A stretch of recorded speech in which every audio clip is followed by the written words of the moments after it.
welcome to today's Provar webinar, the ROI of test automation, how to turn QA into a business growth engine. Great topic. I want to introduce myself first. I'm Joseph Loria from Provar. I am the Vice President of Customer Success here at the company, and I am thrilled to be joined by Spencer Clubb, who's Quality Assurance Manager at Accenture. Spencer, welcome. Thank you, Joseph. Happy to be here. Great. Hey, two quick notes before we start. This session is being recorded, so if you are there furiously taking notes, know that anyone who registered will get a follow-up email with a link to the recording, and that's going to be sent out after we're finished. Also, while you're thinking of questions during the session, on the Zoom toolbar, please use the Q&A section at the bottom or top, depending on your Zoom window, right? That's where you can enter your questions. We are going to get to those questions, but we are going to wait till the end of the session. So be sure you can put them in at any time, and we'll just save them and get to those near the end. So today, we're going to unpack what return on investment in test automation really means, beyond just efficiency, and how things like culture, skills, and strategy all tie together to drive that. So let's start with a question for Spencer here.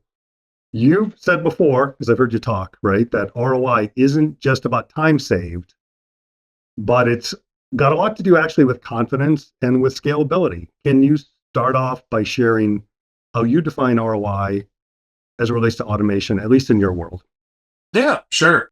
During a talk I gave in Dallas, I talked a lot about how ROI typically we think of, hours saved or dollars saved. And while that sense is true, there are some other factors or aspects that I think of when I consider ROI.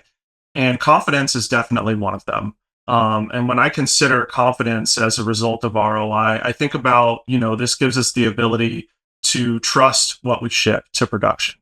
So to me, true ROI isn't just about saving hours. It's also about building confidence in every release so that teams can move faster without second guessing quality. Confidence is kind of the real currency of automation, in my opinion.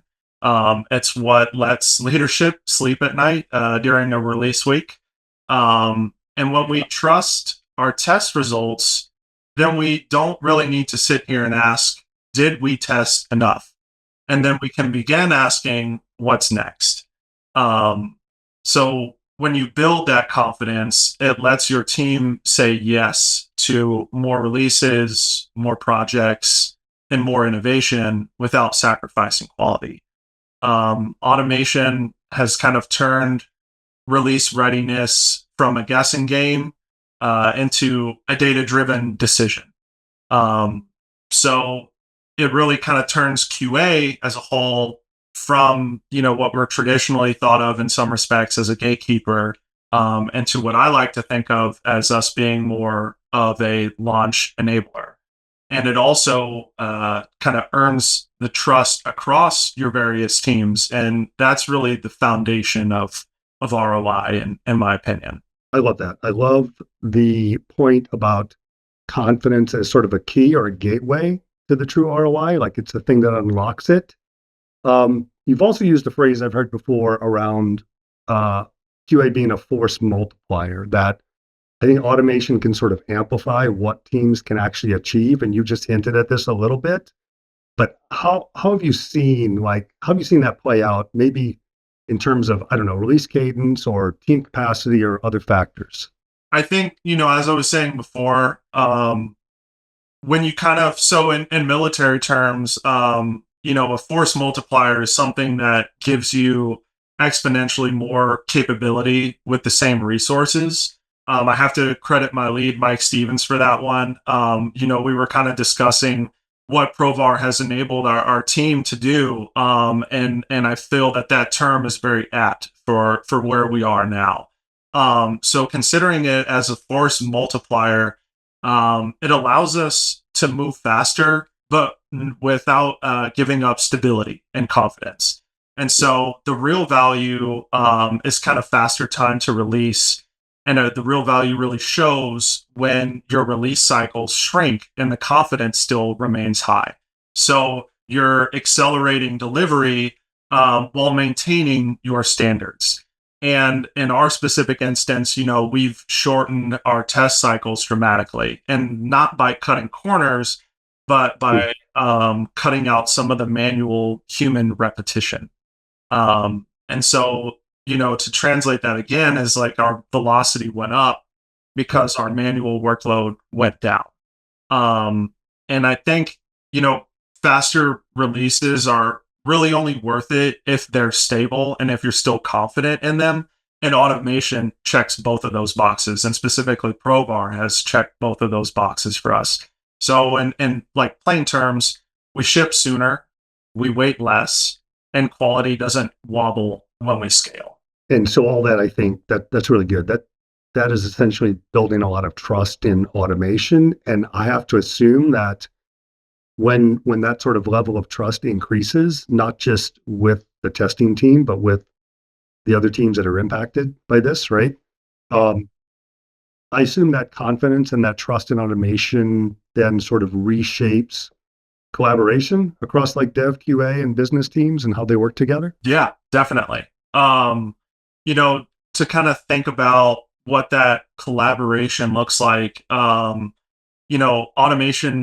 didn't just tighten our regression cycle, it changed like how we collaborate with other teams. And so the easiest way for me to kind of talk through that would be to just kind of go through our release rhythm and show, how the tooling enables us to help other teams at each step. So thinking at like the first step is going to be our sprint planning. And when we plan, we have a team meeting with all of the associated teams in the release, and our functional team and development team.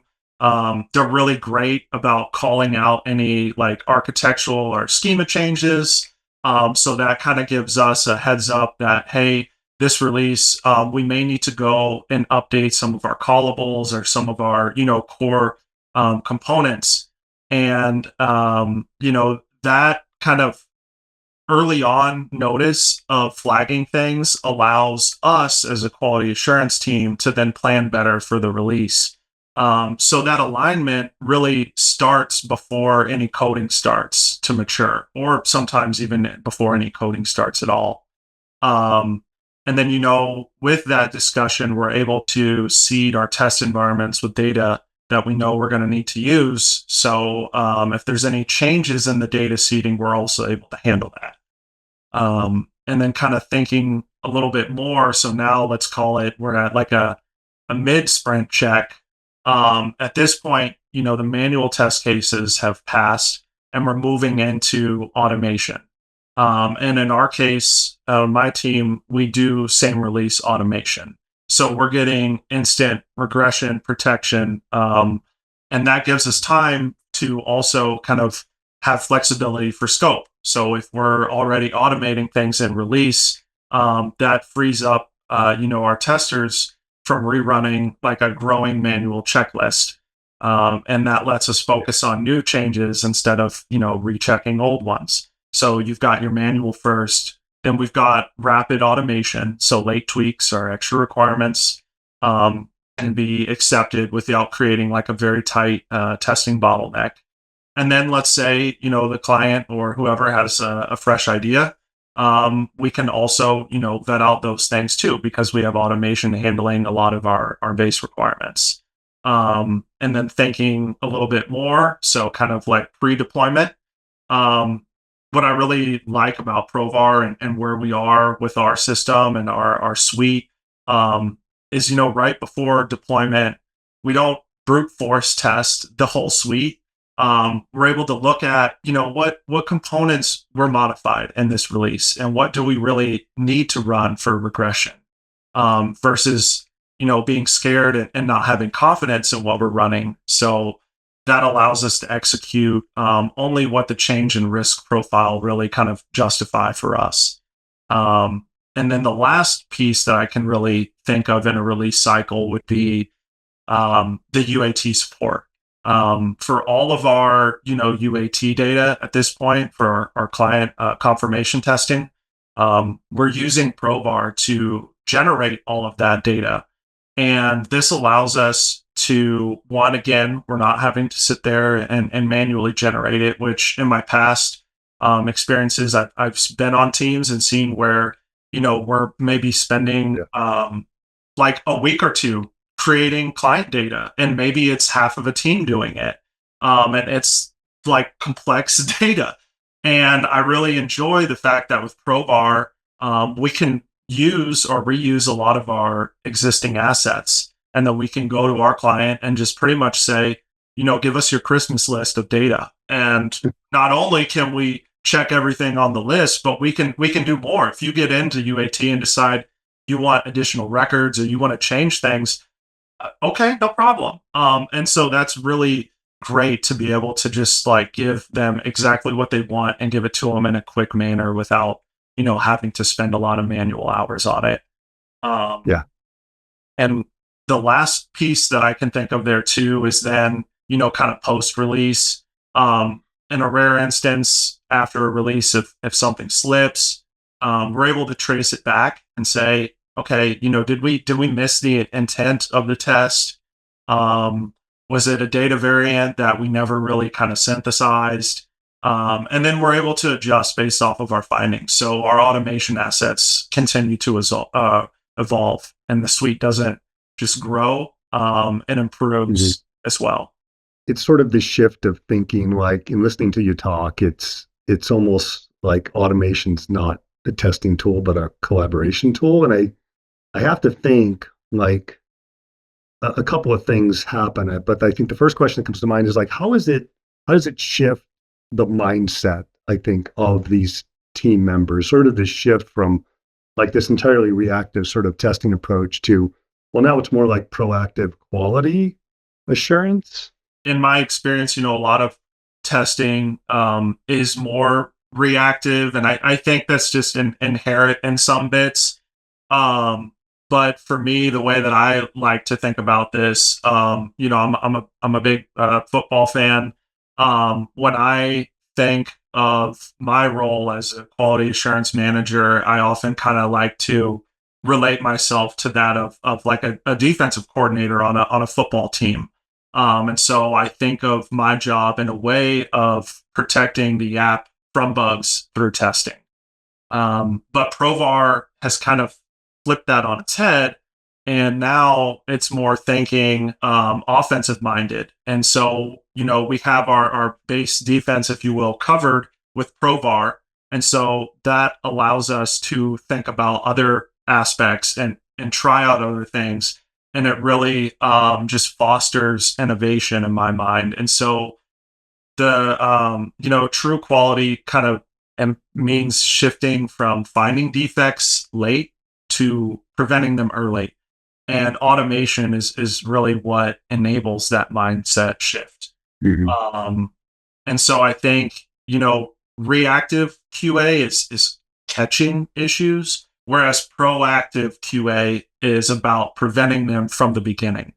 And when you get the time back from having things automated, now that allows a human to go and think critically about other problems or tasks and plan ahead and anticipate potential risk. And so I kind of like to think of like, we stopped really measuring success necessarily by how many bugs we caught and started measuring by how few made it through. And that also comes back to confidence. And so real confidence there comes from knowing you've already tested what matters before it matters. The second thought I had was that this also has to inevitably almost blur the lines a little bit between functions. The sort of idea that it's not just about hard skills, but this very much brings in the idea of soft skills, some of the critical thinking you talked about. So you've seen this firsthand, right? Where I think people from varied and different backgrounds have sort of thrived in automation. Can you dig in a little bit about that for us? I think how automation maybe has reshaped the skills and the roles that you have on your team now? The proactive mindset doesn't just change how we test. It also changes, who thrives in QA. And once people start thinking ahead, they stop kind of being just strictly testers and they're more strategists. And there's, a story that I love to tell here, just juxtaposing kind of two of my employees. And it's been super fascinating to me to think about, how quickly they've been able to pick up Provar and starting from two like very, very different points. So the first team member that I think about, he previously worked for Salesforce in sales, but he was brand new to QA when I hired him on. So both manual and automated. Then at that point, being new to QA, didn't know too much about automation or test case design or kind of a tester's mindset, if you will. But with Provar, he started contributing almost right away. I mean, I think within a good 6 to 8 months, he was automating complex tests with minimal review or rework needed. And to me, that not only speaks a lot of volume about him as a person, but it also speaks to the accessibility of the tool and how approachable the tool is, that someone could pick it up that quick. And then on the other side of the coin, there's a team member who had a lot of testing experience and automation experience, but was brand new to Salesforce. And so he had never interacted with Provar. He picked it up very quickly too, and actually, prefers it over any other automation tool that he's used in the past. So to me, thinking about the range of success stories really, again, just demonstrates Provar's approachability and power.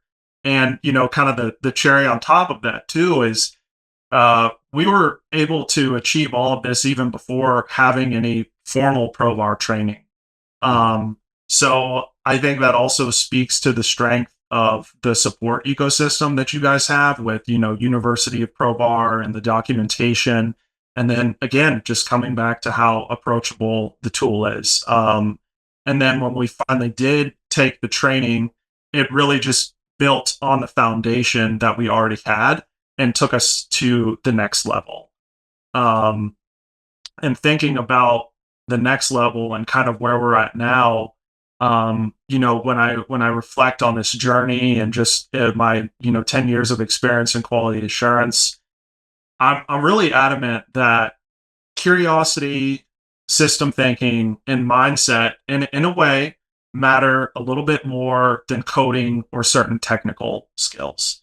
I think when you have like the problem solving mindset and you're innovative and you're creative about how you are going to do things, you can learn other skills, such as, you can go on Trailhead and learn Salesforce, clearly demonstrated by my two employees. You can learn Provar, but you need to kind of come in with the right mindset. And then the other thing that I also think about in all this is, recently I was watching TV and I saw there was a Claude commercial, and they said, there was never been a worse time to be a problem. And man, that really resonated with me because it's so true. I mean, we have so many tools and resources at our disposal today. If anything is a problem, it's finding which tool is right for, the problem there. So I think that the mindset is really important too. If as important as the tooling, if not more.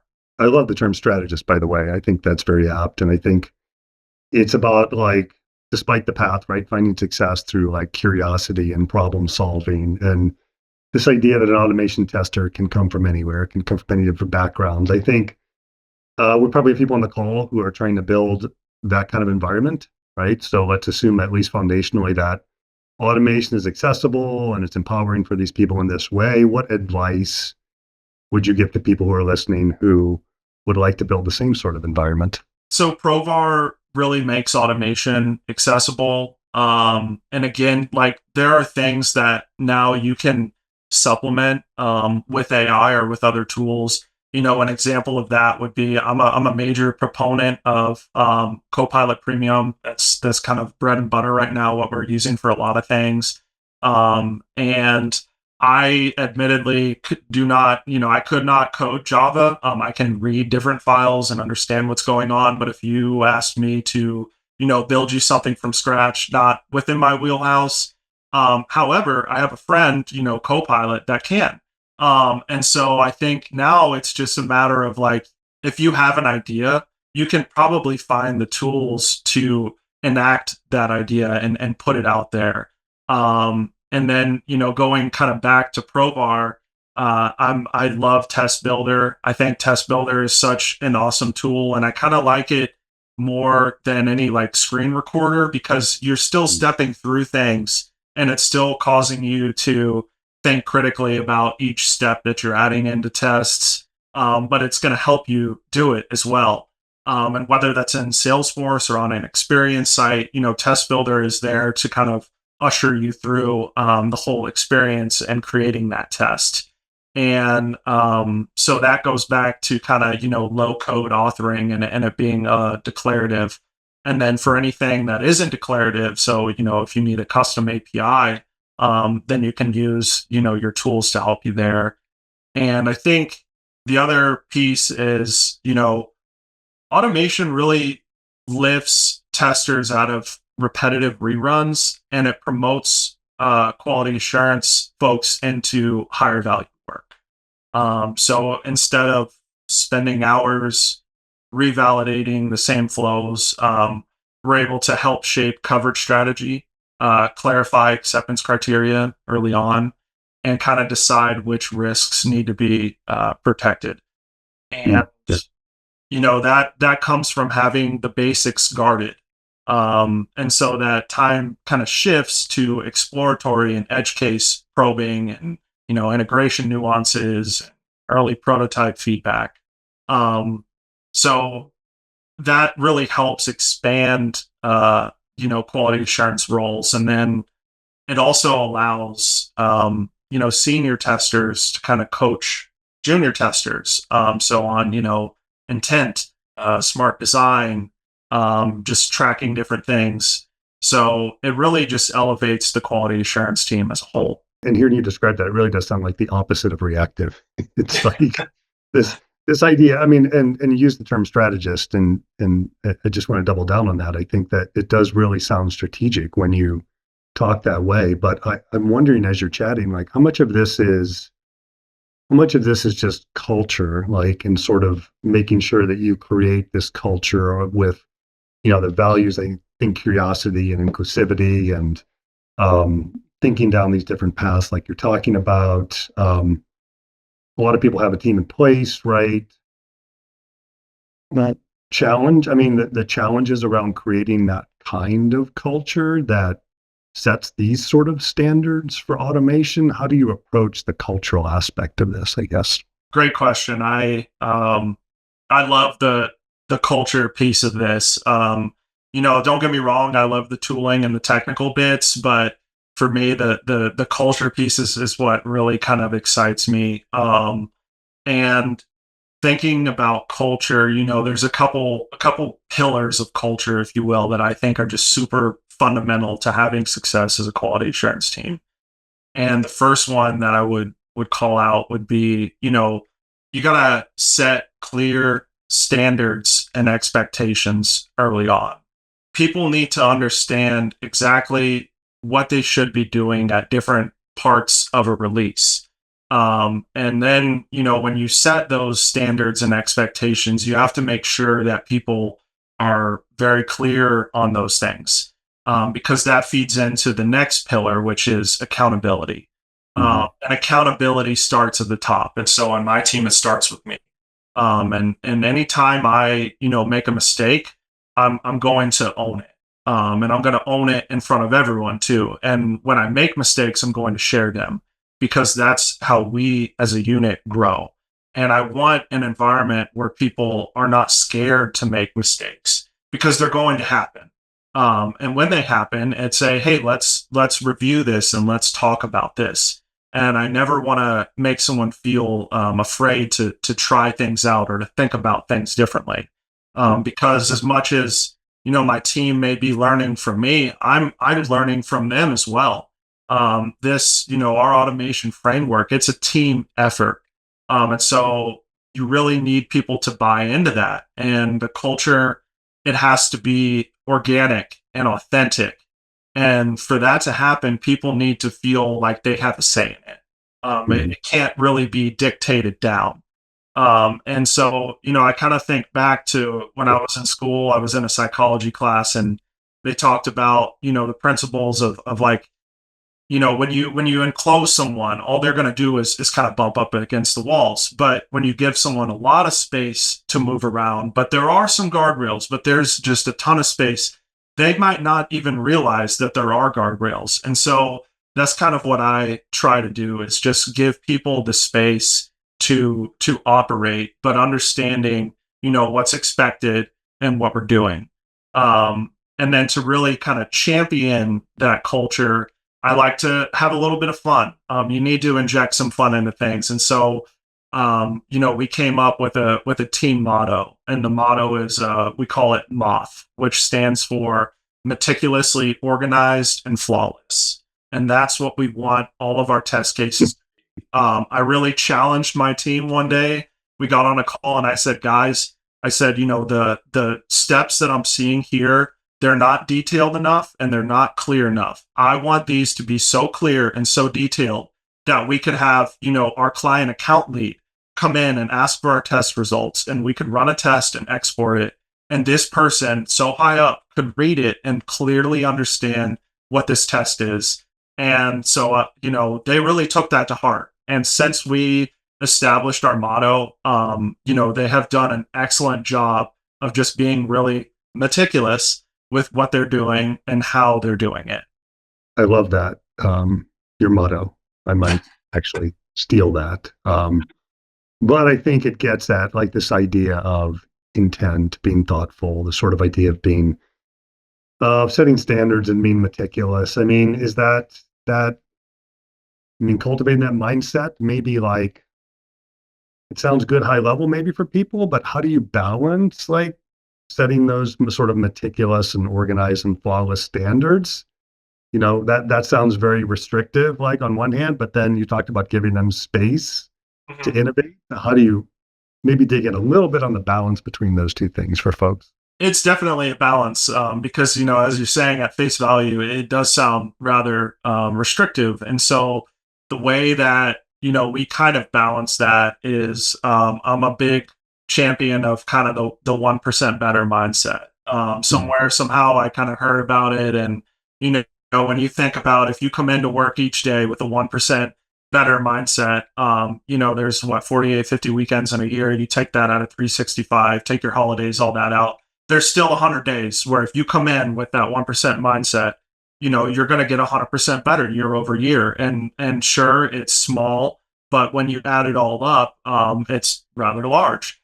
And so the way that I like to break that down is just like thinking about when we first adopted Provar.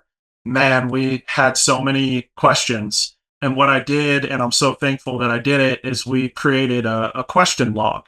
And so as we would start to think about things, we would write them down. And then it was really nice to see like we start ticking through things, and we're starting to make a lot of decisions and get a lot of answers. And man, I can remember early on, like we must have had like a 30 to 40-minute discussion about, how we wanted to name tests in Provar. Do we want to use like just a generic functional name? Do we want to use, we keep our tests and Jira. So it was like, do we want to use, the name in Jira? But we took that decision very seriously. And then when we came to our conclusion and the answer, we were able to say we made this decision based on these variables, and here's why we did it. So I think, you got to celebrate the small things like that and just keep momentum going. And it's okay. Like I said, you're going to have some failures and some tough questions and things like that, but just try to fail forward. And don't really get in a position where you're scared to make a decision because it could be the wrong one.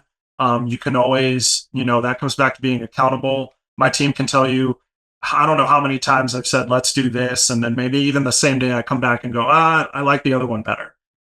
It's okay. You're not, completely tethered to it. Sure, some decisions may take a little bit longer than others to rework, but you shouldn't be scared to rework it for the sake of being, wrong. Um, and then the most important piece, I think, is for me, my job, my title is quality assurance manager. So any and everything that I do, the deliverables, whatever it is, it should be to the highest quality. Nothing should really be impetuous. So everything needs to have intent. And that comes down to, when we build automated tests, there's a lot of ways when you manually write a test and that test step, maybe there aren't so many ways to accomplish it, but then when you're automating it, there are various different ways. And so I like to kind of give my guys the space to operate in the sense of, let's see how you solve this problem of validating the step, and then let's talk about it. And so during code review, they can tell you, there's oftentimes I'm like, why did you, walk me through what you were thinking when you decided to, do it this way?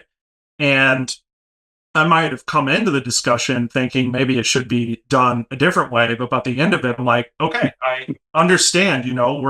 We're talking about the same variables here, and this is achieving what we're asking for in the step. And I think having those kind of conversations are really good. And then at times where I've had code reviews where maybe we need to kind of address different things. Those conversations are not fun per se, but I think that you still need to have them, and you can have them with tact and then professional setting. And for me, it's really just about making us better as a team. And so if those things kind of go unchecked, that's how habits, become. And so it's better to just have those conversations, get on the same page, and make sure that we're all holding each other to the standards that we as a team agreed upon. Yeah, I think that's an interesting segue into the idea of scaling this. Once you have this culture created and once it sort of takes hold, I think the next challenge is how do you maintain that as you grow? Mhm. So maybe tell us how you've approached scaling your framework sustainably. It sounds great, but it also sounds like there's a lot of moving parts and a lot of things to worry about. So more releases, right? More integrations, more features, more capabilities, right? This gets bigger, harder. Walk us through scale.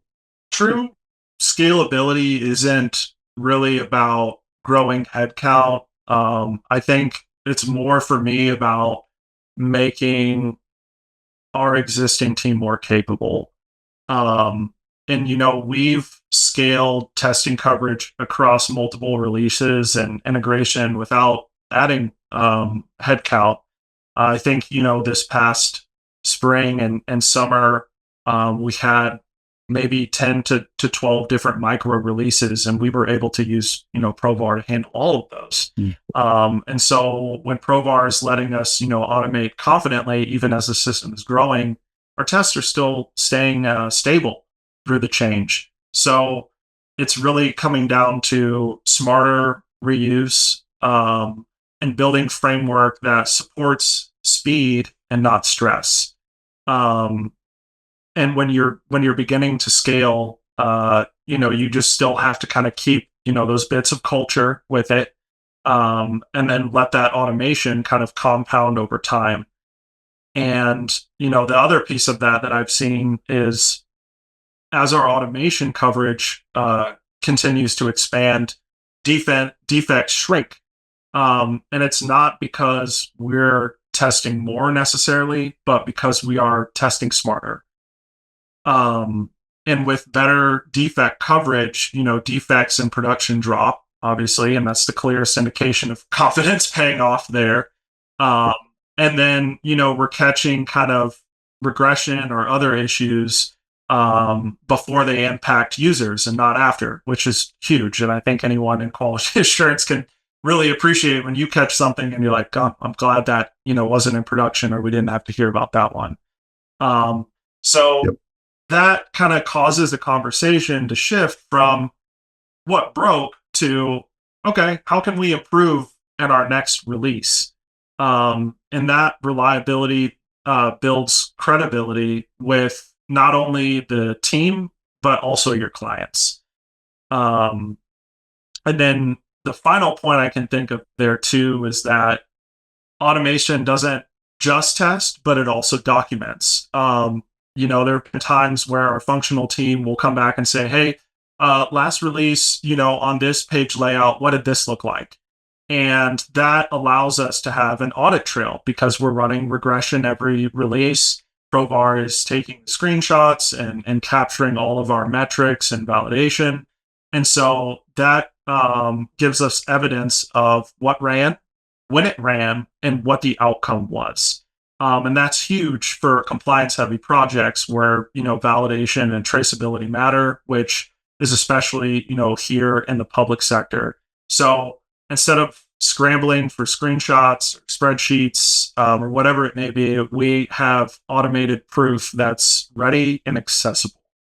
I feel like this is maybe a point that doesn't get talked about enough. This idea of scaling, but without adding headcount, right? I think back to the title of this webinar, right, being around ROI, improving that, right? One of the huge benefits is of this thing you talked about, which is if I can scale without adding headcount, that means budget and resourcing is going elsewhere. Maybe not here, but like it enables the capability for innovation, right? And that innovation definitely has monetary, financial, right, market impact. And that is because of the automation and the testing approach and the quality assurance, right? It doesn't happen otherwise. Maybe some final thoughts. I think around like best practices, I think, for keeping it sustainable as you grow. You started to dig into a little bit. I think what practices, habits like that your team has to just sort of stay ahead of maintenance challenges while you expand coverage? This also comes back to culture and the 1% better, but I'm a big proponent of what I like to call self-scouting. So we're constantly self-scouting our own framework and saying, how can we improve things? And even if a test has passed release over release over release, it's still worth looking at and saying, like, maybe there's still even a way to optimize this test. And a clear example of that to me would be, in my previous experience, we had clients that were really big on screenshots. So I came in with like wanting to screenshot everything under the sun. And especially in an automation, framework, I said, well, I'm not asking a person to do it. Provar's handling it. And somehow we kind of found that the screenshots were actually causing the runtime to go up significantly. And so then we started to kind of reassess our current, strategy regarding screenshots and then retooled that. And so we said, let's only get the screenshots that are absolute like highest value. And then that caused the runtime for that test to go down. And then, thinking about that, every time we run it, we're getting that time back, additional tests are running. So when you have a sustainable framework, it's actually, I see it as like a luxury, or you have the privilege to self-scout because you're not scrambling, right? That comes back to us being proactive and not reactive. So we're not scrambling around. We have the time to go and review our own assets. And even though they're working, say, is this optimal? And at the end of the day, even if I check and it's already optimized, that's great. But it's the act of checking that creates the accountability for the team. And then, thinking strictly about maintenance, Provar is probably, in my experience, the automation tool that I've used that maintenance is extremely easy. You guys really make a point whenever Salesforce releases come out, you're right there with them. You're kind of accounting for things that would typically break or someone else would have to go in and fix something else. And so the tooling really reduces the friction, and it's lowering the learning curve and helps us maintain the quality as we grow. And so that, also comes back to it being a very accessible tool So that lets technical and non-technical testers contribute equally. And when everyone can contribute equally, that helps maintenance be scalable. Because I've seen situations where maybe it's only a certain person that has the technical experience to go in and perform the maintenance, but with Provar, that's not the case. And if there is a situation where you need to perform maintenance, it's usually pretty easy and it can be delegated out to anyone. So when I think about that, when a tool empowers people to build and maintain tests, automation becomes very sustainable. Yeah, I like that idea of sort of self-scouting. I think that's probably a great way to end. I want to make sure we got time for a couple of questions, but I think ending on this theme of continuous improvement is good, especially as it relates to proving return on investment over time. There's a couple of interesting questions in the Q&A, so let's do that. Let's move to Q&A, and if you have a question, pop it in the Q&A section, please.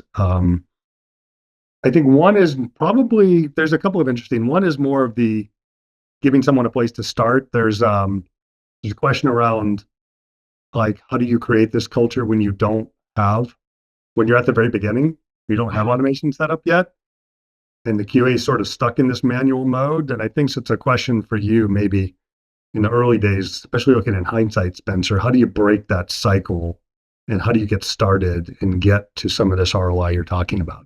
What's a good starting point for folks? When I consider culture, I think it can be anywhere, whether, it's QA, it's not just, specific to QA. And culture is kind of a common language, if you will. And so I think if anything, actually, in the situation of being in manual, and establishing your culture first in manual will actually make the automation adoption a little bit easier, because then people are kind of already working with this very attention to detail. They're very much considering everything that they're doing while they're doing it, and they understand what they're doing, why they're doing it, and what the ultimate like outcome or business value of this action is.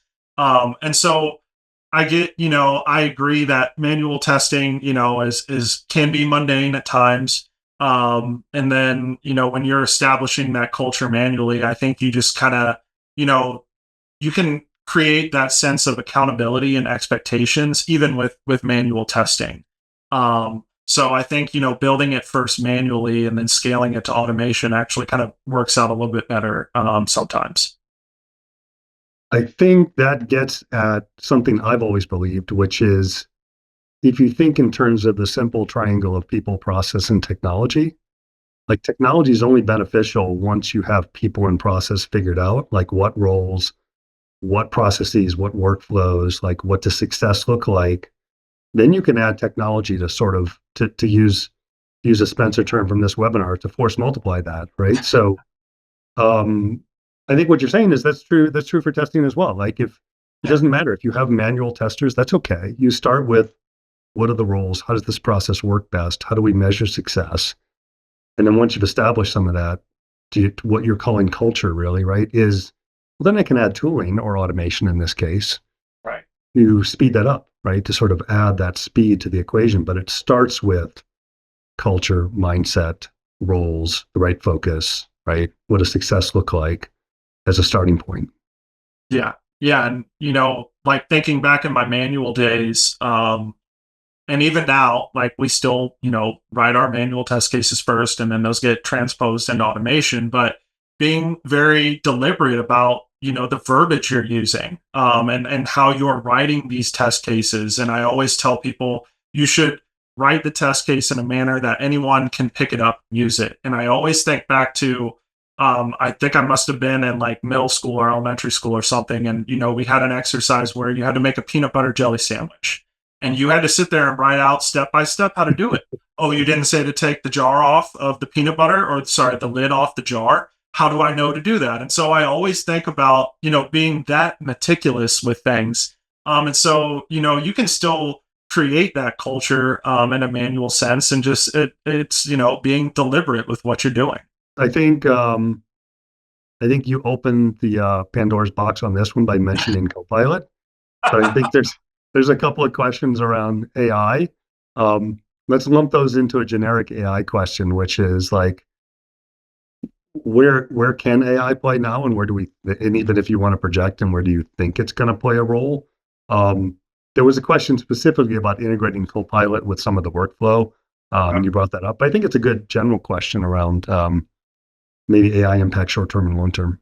It's really interesting to see this all play out, especially considering I'm working in public sector, so things have to get FedRAMPed and approved before we're able to use them. Um, Short term, what am I seeing? We're constantly finding different ways to use our tools.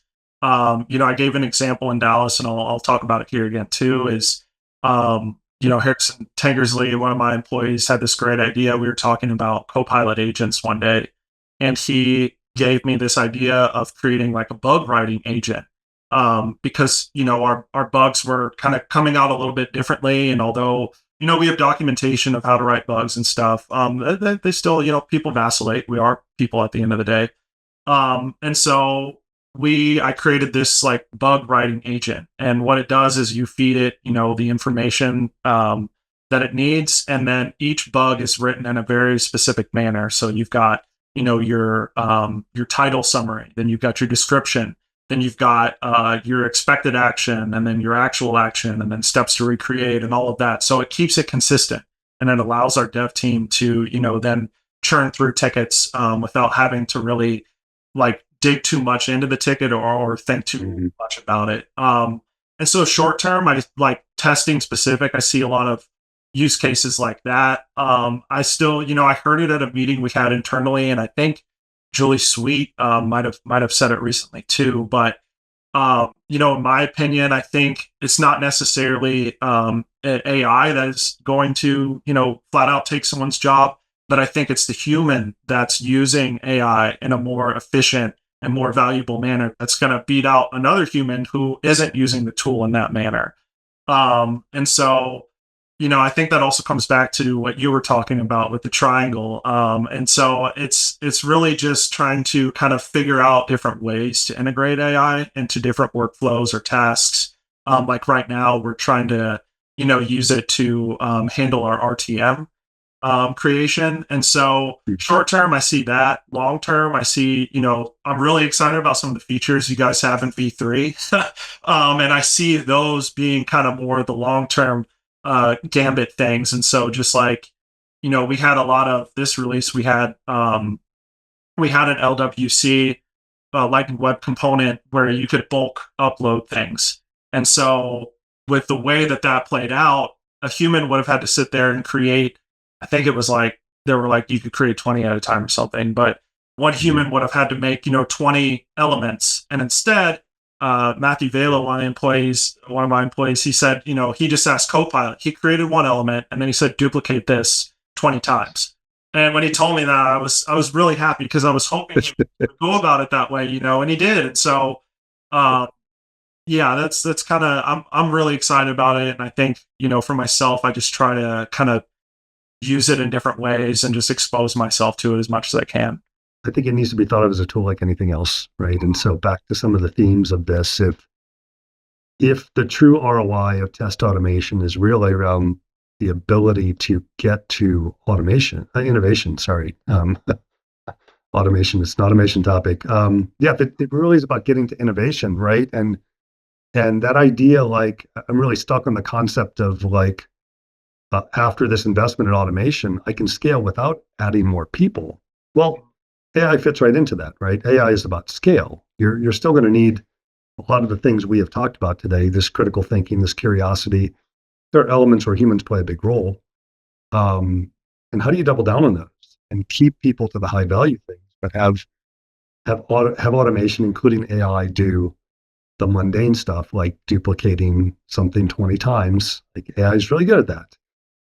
So yeah, I think if the foundations don't necessarily change around, like, automation is there to free up innovation and allow resourcing and spend to be put against innovation to grow impact, grow business, right? Grow market share. That's still true with AI, right? That doesn't change. It's like I said, I think it's just if you now, I can, personally, it's enabled a little bit more creativity. And well, I think we could do this. And then now I have, a friend to kind of help me through all the pieces of attempting, whatever prototype it may be. So yeah. Any final thoughts? I mean, anything you're thinking that we have missed in this discussion? I think, in terms of, there are a few good questions, I think, which we kind of lumped into one around the sort of getting started piece. But I think this idea of it being, I keep thinking back to the 1%, like, how do you put a stake in the ground and say, starting today, we're going to get 1% better this week? That sounds like a good takeaway for me. But any final thoughts for people as we wrap up here? Just stay consistent. You're gonna have good days and bad days, but just try to stay consistent and celebrate the small wins and remember them. We used to celebrate shaving minutes off test runs. We still do. Like I said, you got to keep celebrating the small wins. But I think now we more celebrate spinning up a whole new feature stream without extending the release window. So that's that shift, seeing automation as, an adaptability platform, turn our quality into a strategic asset. So we stopped treating it like a cost-cutting robot on an assembly line and started treating it more like a nervous system. So sensing change early, coordinating faster responses, keeping the organism agile. So that's really where ROI lives: is faster decisions, risks retired sooner, and the permission to move faster with less fear. I love that. Yeah. So automation growth is about unlocking that real ROI. And that's really not just about the technology. It's about people. It's about mindset, about culture. Thanks, Spencer. Incredibly valuable conversation. Appreciate your time today. Thanks all the attendees. As we talked about, this recording will go out for everyone who registered, so you'll be getting that. Thanks for your time today. If you want to learn more about how Provar helps teams like Accenture's and like Spencer's scale confidently and sustainably, then just please visit our website. That's where you can learn more. A bunch of resources available. Schedule a conversation with us. Would appreciate it. Thanks for your time. Thank you, guys. Thank you for having me again. Really enjoyed this. Thanks, everybody.